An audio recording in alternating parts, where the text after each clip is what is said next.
مخترع چهارشاخه گاردان واقعا نابغه بود. در قلب این سازوکار یک ساختار صلیبی شکل قرار دارد. یک طرف آن به محور ورودی وصل شده و طرف دیگر به محور خروجی. وقتی محور ورودی میچرخد، این صلیب اجازه میدهد محور خروجی در یک زاویه مشخص آزادانه حرکت کند.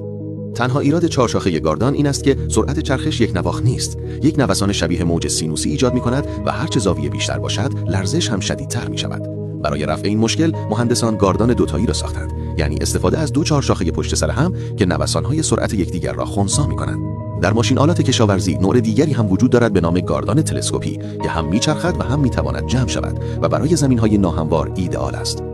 اما نسخه پیشرفته‌تر و کاملتر مفصل سرعت ثابت یا CV جوینت است که در خودروها استفاده می‌شود.